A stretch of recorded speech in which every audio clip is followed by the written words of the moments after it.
स्थापकाय च धर्मस्य सर्वधर्मस्वरूपिणे अवतारवरिष्ठाय रामकृष्णाय ते नमः.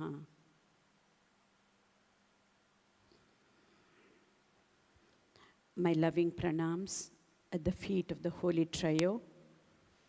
My loving pranams to revered Swami Swatma Ramanandaji Maharaj and all the seekers of knowledge.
When Swamiji gave this topic to me,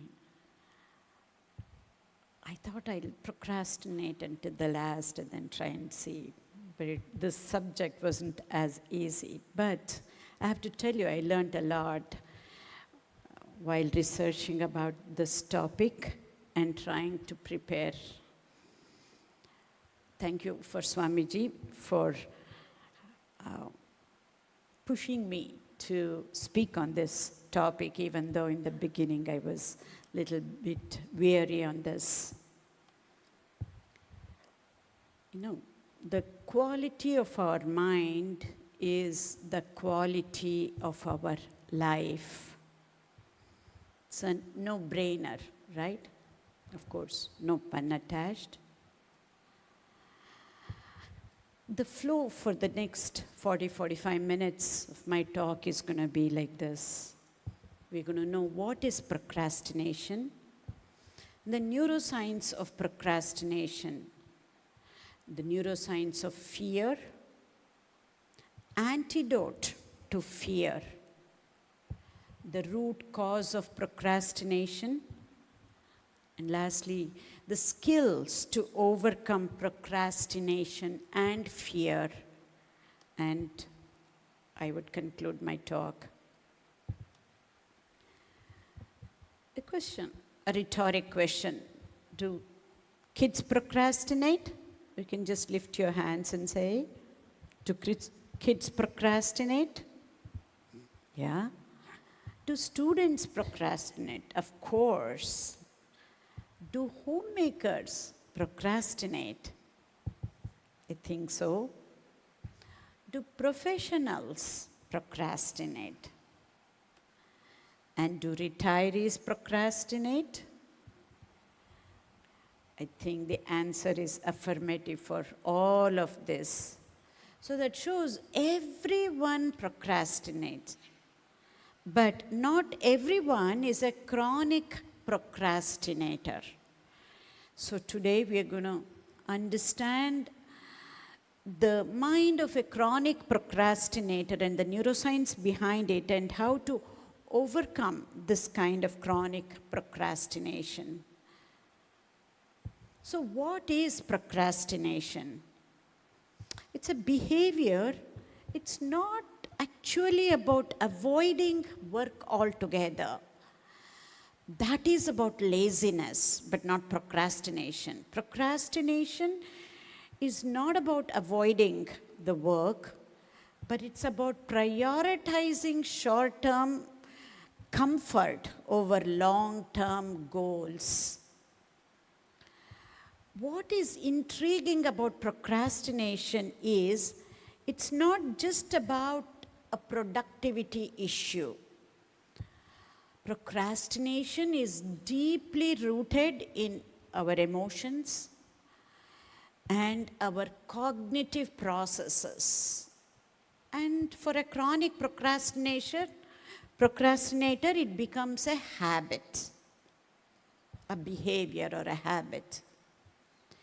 So while we often blame procrastination on laziness or poor time management, but it is much more complex than that. It is deeply rooted in the intricate workings of our brain, where emotional regulation and decision making and also self-control, they all intertwine in fascinating ways to make somebody a chronic procrastinator. Let's study a bit about neuroscience of procrastination. All we need to do is to remember two parts of the brain, the part that is in blue color and the other one in red. The part that is in blue color is the part of the brain that's just behind our forehead, the prefrontal cortex. This is the CEO. It makes all decisions. It plans about the future, and it understands all the abstract concepts. And also it is the goal maker. Whereas the part that is in the red, it's called the limbic system, wherein this is what is necessary for the activation of this produces either pleasure or fear or the reward center. The part that is in blue, the prefrontal cortex, is the part that truly makes us human. This prefrontal cortex is highly evolved in humans. This needs to be used. This part of the brain needs to be used for us to become better and better human beings too. Whereas the part that is in red, that part is also in the animal brains, even the lizards, as a matter of fact. And one part is called the amygdala, an almond-shaped structure. But all we need to do is to remember these two parts of the brain. The prefrontal cortex, that's just behind this forehead, and deeper within the brain is the limbic system. So procrastination, as I said, is not just a bad habit. It's a clash between the blue part of the brain and the red part of the brain, the limbic system and the prefrontal cortex. Let's see what I mean by that. As I said, prefrontal cortex is also the CEO, a rational planner and a decision maker, whereas limbic system, when activated, produces either fear or pleasure. In a chronic procrastinator, the limbic system is highly activated. We call this as amygdala hijack. When this amygdala is hijacked, the emotions take over. It could be either pleasure or fear. When the amygdala is hijacked, and the amygdala, remember, is in the limbic system, limbic part of the brain, which is deep seated inside the brain, then the prefrontal cortex, or the CEO, becomes disabled. The CEO, the prefrontal cortex, will not be able to regulate this limbic system. Usually, otherwise, not in a chronic procrastinator, whenever we get emotions, it is the prefrontal cortex say, Okay, that is fine. This is the logical explanation. You need to be acting in a rational way. Logical way is what the signals from the prefrontal cortex will go into the limbic system and the emotions will be controlled. If the amygdala is hijacked, it will not listen to the prefrontal cortex, or it becomes disabled. The prefrontal cortex becomes disabled. And what happens to the limbic system? This limbic system is the emotional hub. It processes pain, pleasure, and it's also the reward center. When faced with an unpleasant or challenging task, the limbic system seeks to avoid discomfort. Not only that, when this limbic system or the amygdala is overactivated with lot of feelings, it steers the chronic procrastinator towards the reward system. In other words, dopamine is released and they take comfort in shortcuts, either scrolling social media or binge watching some TV series, playing games on the gadgets, or avoiding altogether because of fear, one of the two. Either out of fear, they avoid the task, or dopamine is released and they go for immediate pleasure through one of these. What happens when that limbic system or the amygdala is overactivated? The dopamine, which is a feel-good chemical, is released so that you avoid the challenging task and go for immediate gratification, forgetting about the long-term goals and the long-term gratification of when the task is going to be done. And the rational planner or the prefrontal cortex, which is responsible for all the executive functions like planning, decision making, and controlling impulses, that gets nullified or disabled. And this tug of war between the prefrontal cortex and the limbic system, avoiding behavior, giving out the avoiding behavior, is what is at the heart of procrastination. In other words, limbic system takes over and the prefrontal cortex gets disabled between the clash between prefrontal cortex that truly makes us human and the limbic system, which acts the same way in all other animals too.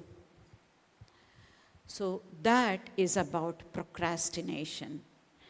Let's look at fear, whether it is fear of exams, fear of public speaking, any type of fear. All fears are the same.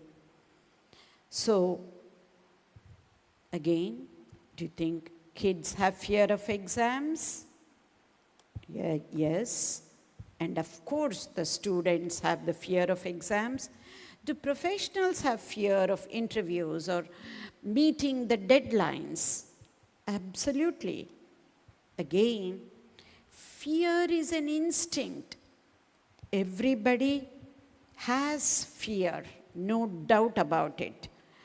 But is this fear helping us to reach the goal, which is the fear that is controlled, or it is disabling us?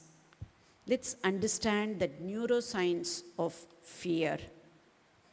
Again, it's the same two structures, the prefrontal cortex and the limbic system. And when the limbic system is activated, it results in the fight response or the flight response or freeze response. This we have heard. This is what is nothing but the stress response too. But that is also what happens in fear. So, as I said, everyone, without any exception, has fear. And fear is hardwired into our brain. However, it is possible to rewire our brain to be less fearful or not fearful at all. And the technique is simple and easy, but we need to be convinced about the technique, and we shouldn't have any doubts using those tools. Here it reminds me of a statement by Swami Vivekananda, who says, the spiritual life is all about being fearless. What he means by that is not being fearless that you can go bungee jumping any time or other. That's not the level he's talking about. To be fearless to take anything after looking at the pros and cons of the things, and to be able to make decisions in a rational manner, in a conscious manner. So, this fear is all in our head. Because of fear, we avoid so many things. And we hardly do many things because of the fear that is involved. And it reminds me again of a statement by Mark Twain. And it's not just, it was Mark Twain who made this statement. We have all experienced this. He says, most of the things I imagined, I feared about, never happened. And if we really think about it in a conscious way, that is the truth. If we go back and see, even during COVID times, we were afraid of so many things that could go wrong. But how many things did it go wrong? So most of the things that we are afraid about is all in our head. It never happens.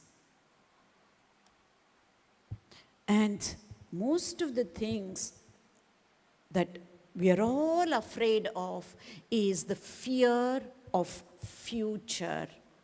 Because future is unknown. So it is about the fear of unknown that we are afraid of. Again, it's all about, for students, fear of exams is because of fear of failure. Again, we keep saying, and especially the Swamiji here keeps telling the parents and the children, never be afraid of failure and be prepared for failure.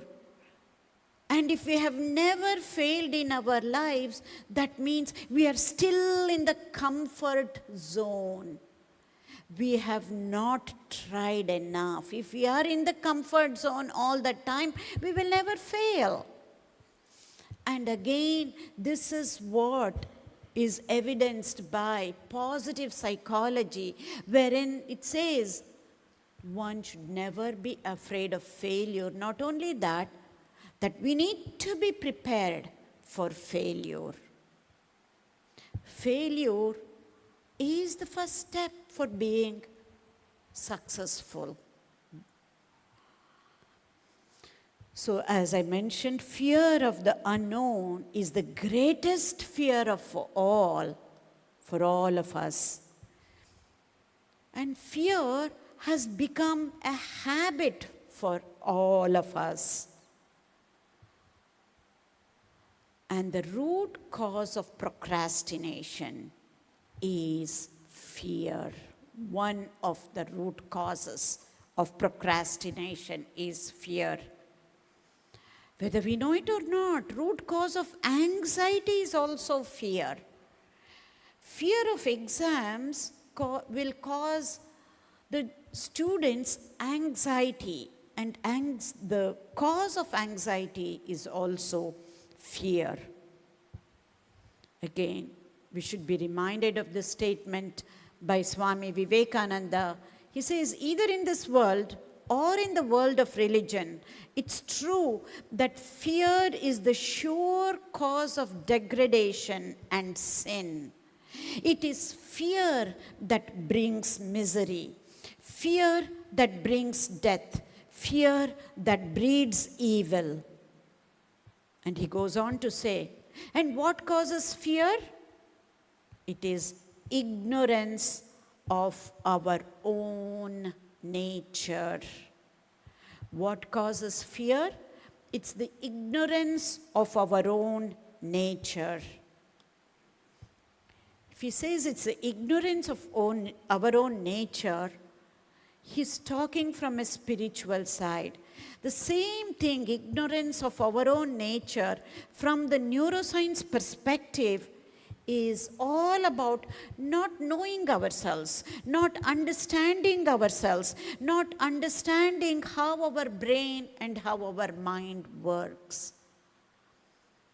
This ignorance is what causes fear.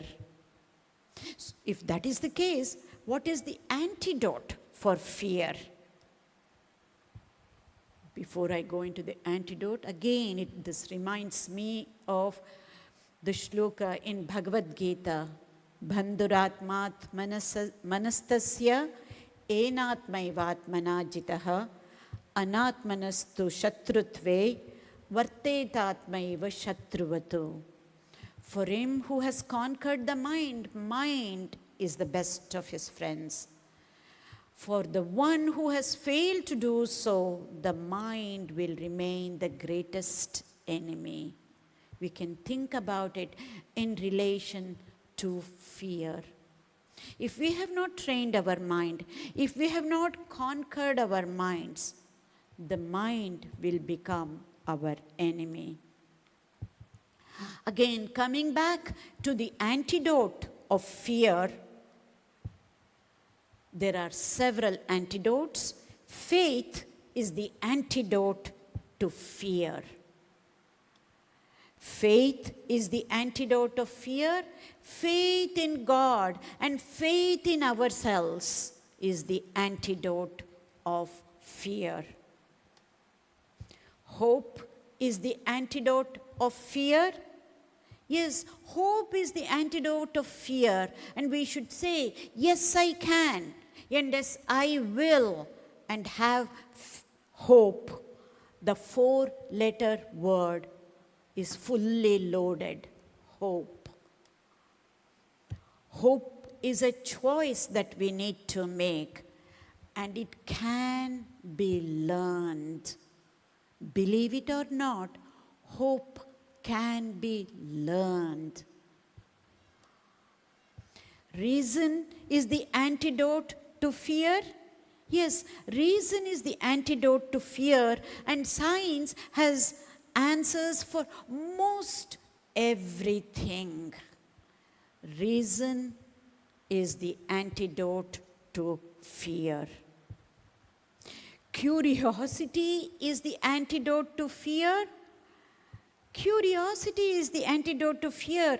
Curiosity is a mind in search of knowledge. Become a lifelong learner. Be curious to become a lifelong learner.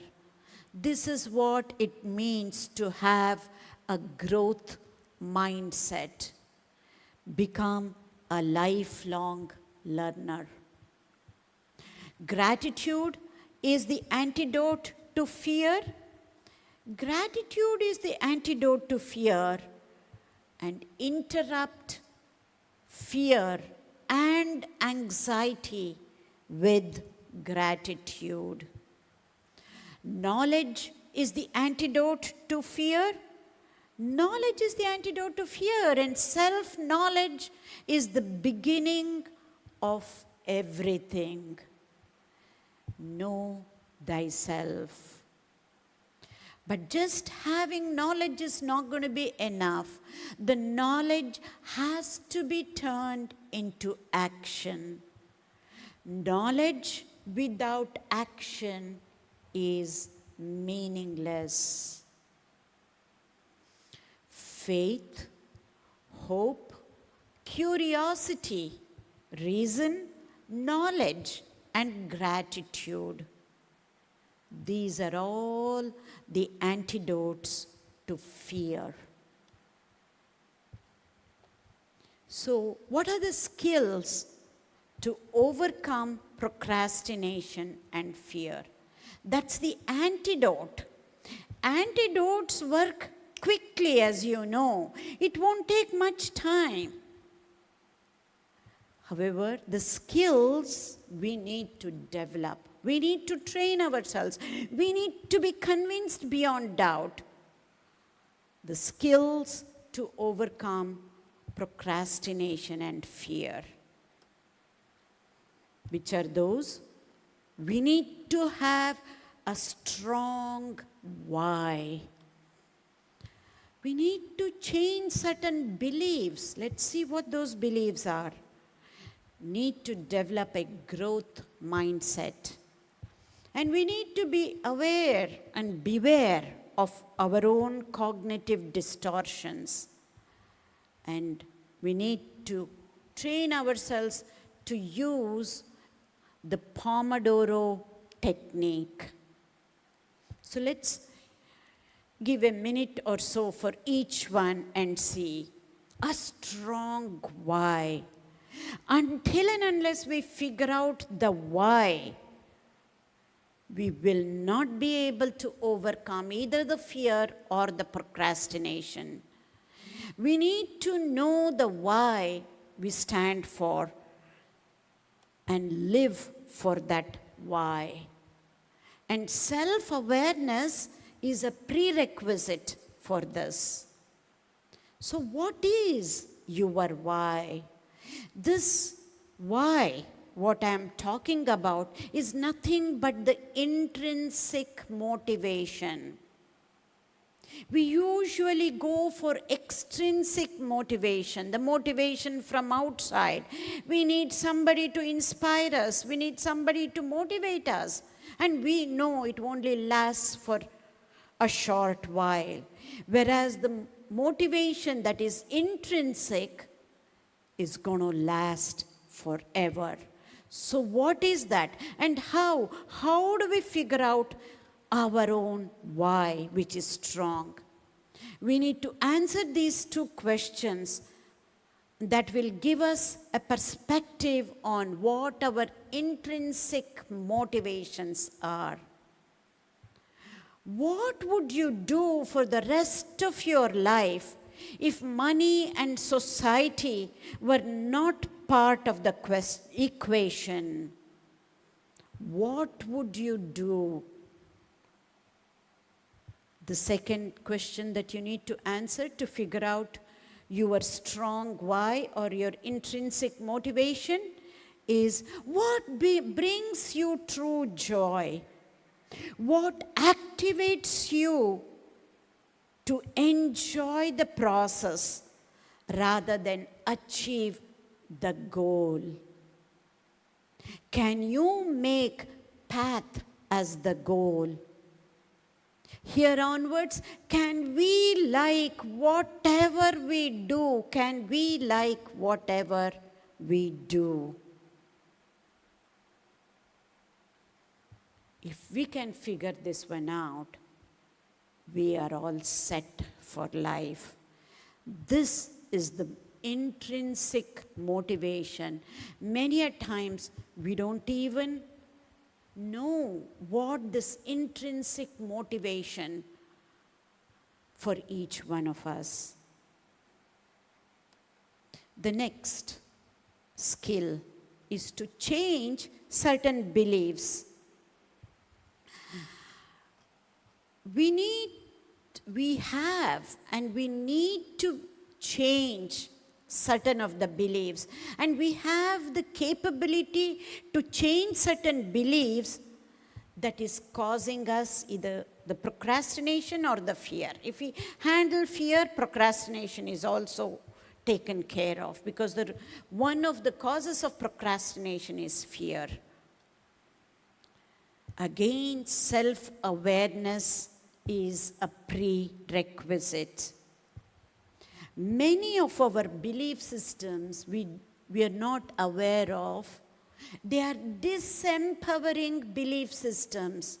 When we have the self-awareness, when our self-awareness is heightened, then we know which are the belief systems that are disempowering and which are the belief systems that will truly empower us.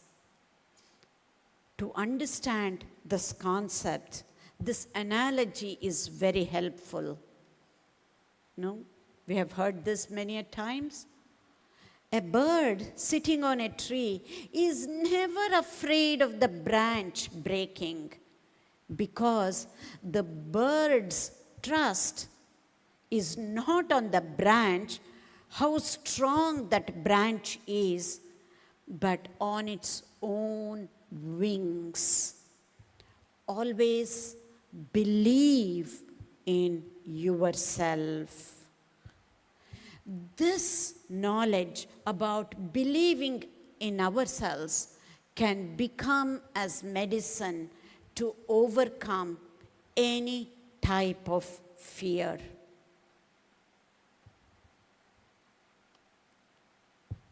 The next skill is to develop growth mindset. Many a times, or some of us, go after perfection. That's not what we should be aiming for. We should aim for developing a growth mindset, an evolving mindset. And again, self-awareness is a prerequisite. You see how self-awareness plays a crucial role in all of these skills.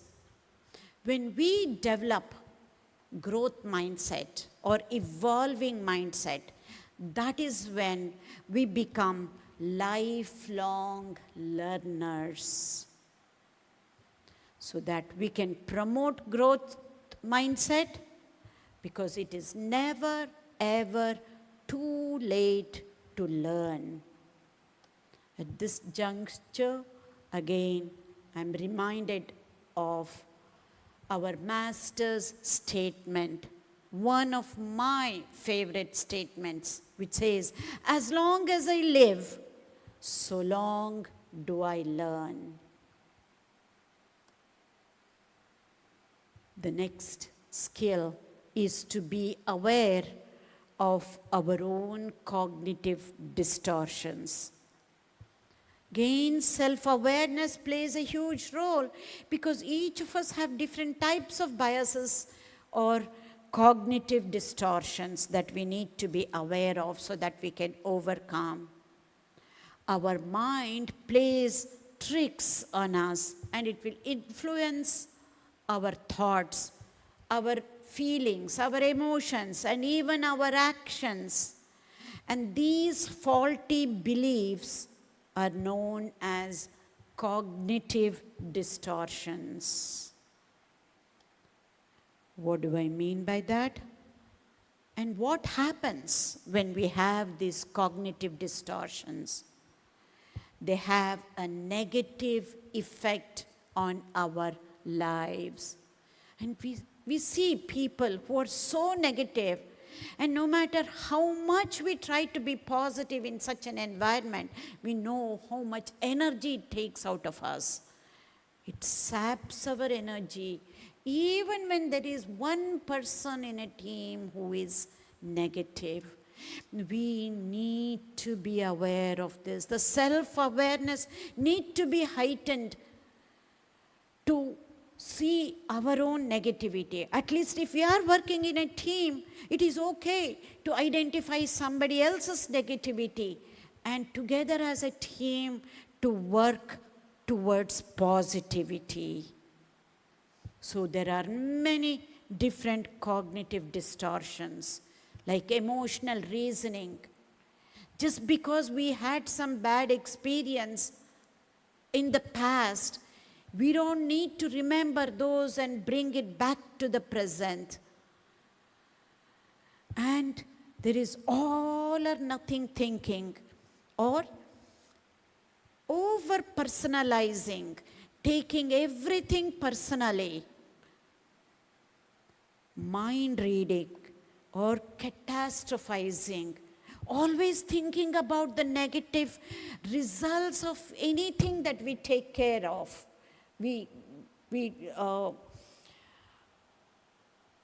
Any project that we take care of, thinking about the negative results and then stopping that in the outset itself.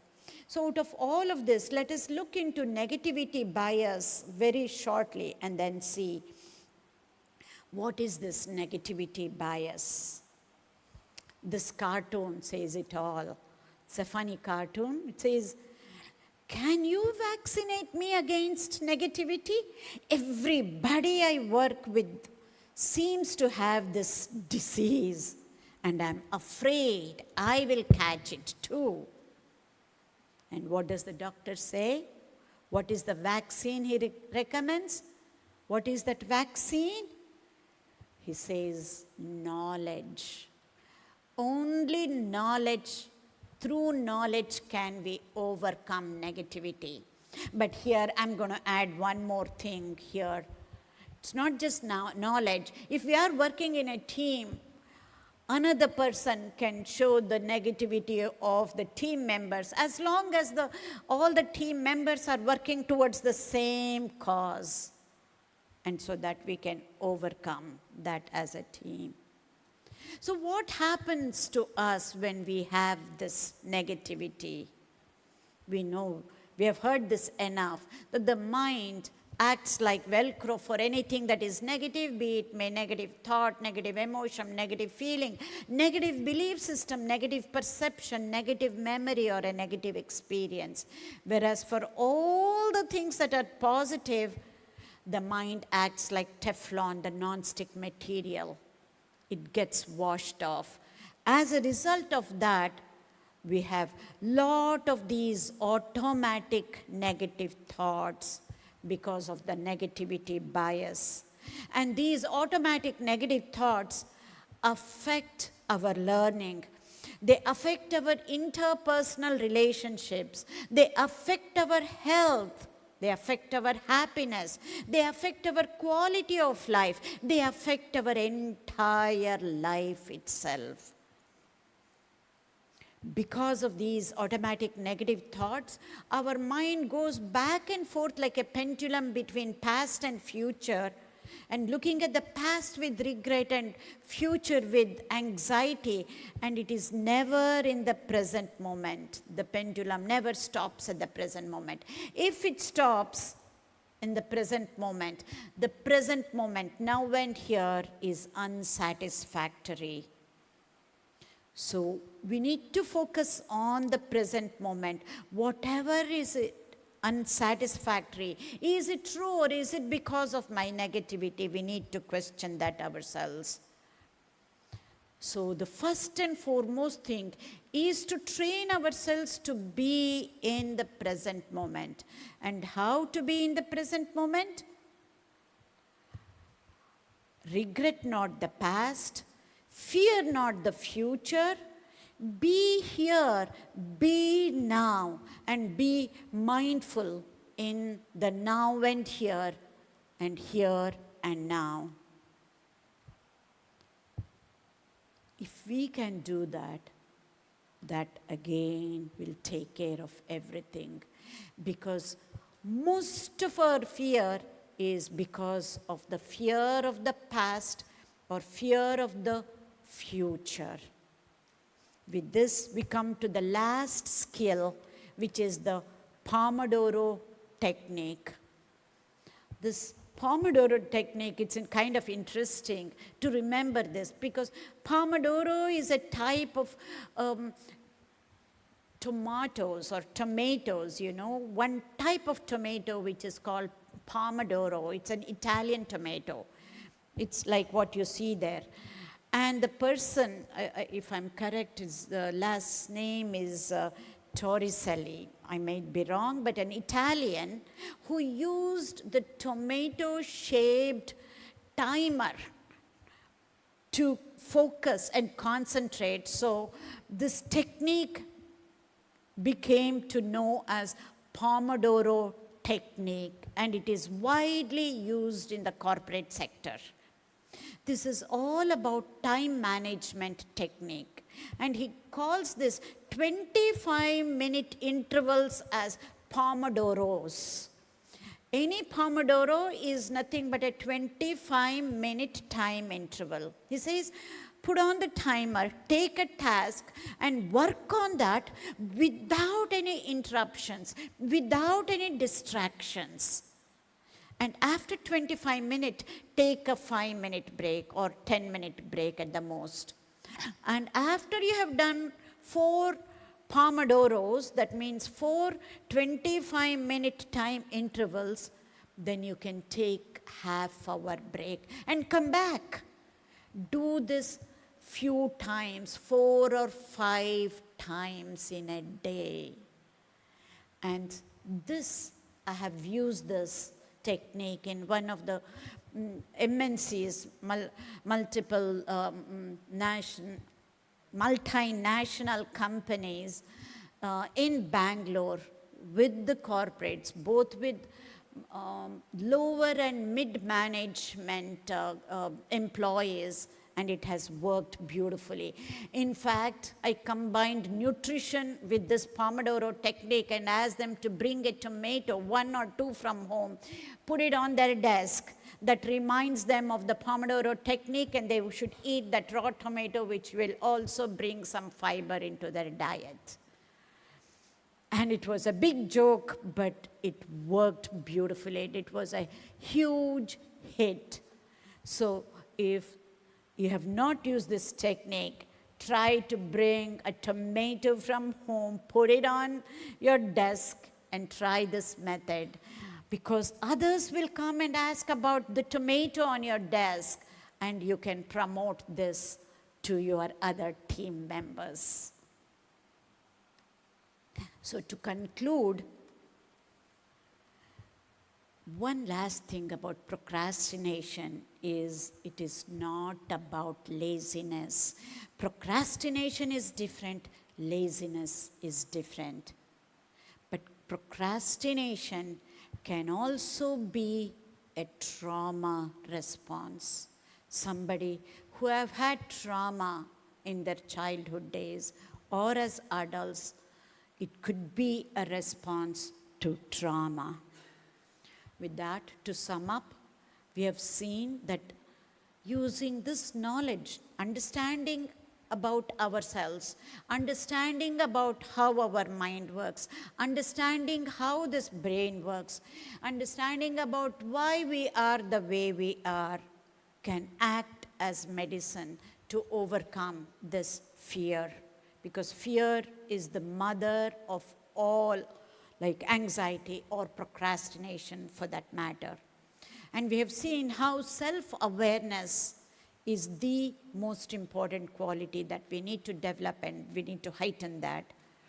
And to be mindful, to be in the present moment, here and now, now and here. We are not here to fear the future. We are here to shape our future.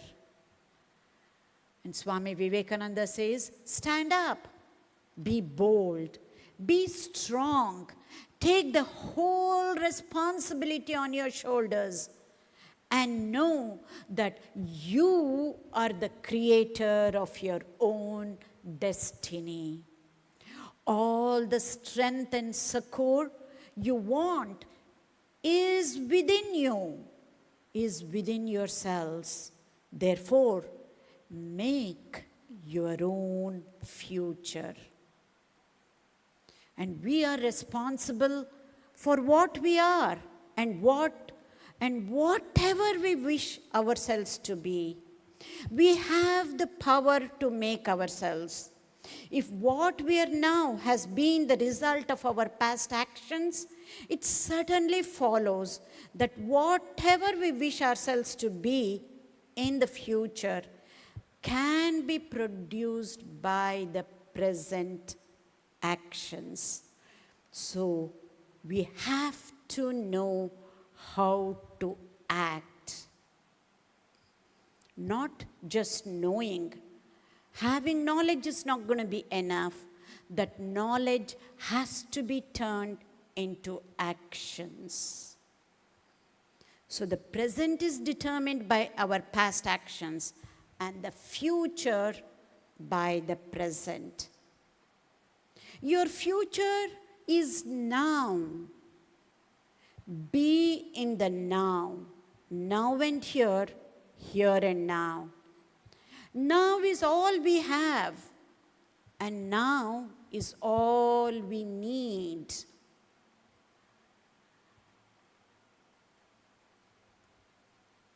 Now is all we have. Now is all we need. Be in the now. Be hopeful.